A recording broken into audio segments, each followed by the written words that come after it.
ಜನಸಂಖ್ಯೆ ಅನುಸಾರ ಪರಿಶಿಷ್ಟ ಜಾತಿ ಮತ್ತು ಪರಿಶಿಷ್ಟ ಪಂಗಡಗಳಿಗೆ ಶಿಕ್ಷಣ ಮತ್ತು ಉದ್ಯೋಗದಲ್ಲಿ ಮೀಸಲಾತಿ ಜಾರಿ ಕುರಿತ ಸಂವಾದ ಕಾರ್ಯಕ್ರಮ ಕೊಪ್ಪಳದಲ್ಲಿ ನಿನ್ನೆ ಜರುಗಿತು. ಸಮಾರಂಭದಲ್ಲಿ ಲಿಂಗಸೂರ ಲೋಲಪಲ್ಲಿ ವಾಲ್ಮೀಕಿ ಆಶ್ರಮದ ಸ್ವಾಮೀಜಿ, ಮಾಜಿ ಸಂಸದ ವಿಎಸ್ ಉಗ್ರಪ್ಪ ಮತ್ತು ಕೊಪ್ಪಳ ಜಿಲ್ಲಾ ವಾಲ್ಮೀಕಿ ಸಮಾಜದ ಅಧ್ಯಕ್ಷ ಡಾಕ್ಟರ್ ಕೆಎನ್ ಪಾಟೀಲ್ ಸೇರಿದಂತೆ ಮತ್ತಿತರರು ಉಪಸ್ಥಿತರಿದ್ದರು.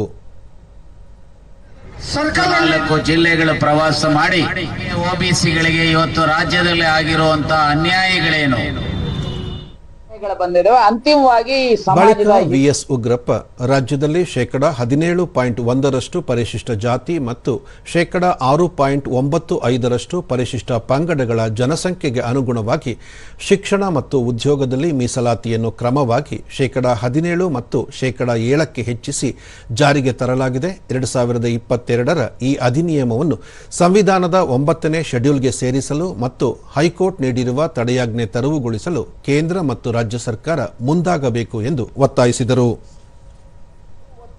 ಉಪಮುಖ್ಯಮಂತ್ರಿಗಳಿಗೂ ಗೊತ್ತು, ನಮ್ಮ ಇನ್ಚಾರ್ಜ್ ಜನರಲ್ ಸೆಕ್ರೆಟರಿ ಗೊತ್ತು, ರಾಜ್ಯದ ಎಲ್ಲ ರಾಜಕಾರಣಿಗಳಿಗೂ ನಾವು ಈಗಾಗಲೇ ಪತ್ರಗಳನ್ನು ಬರೆದಿದ್ದೇವೆ.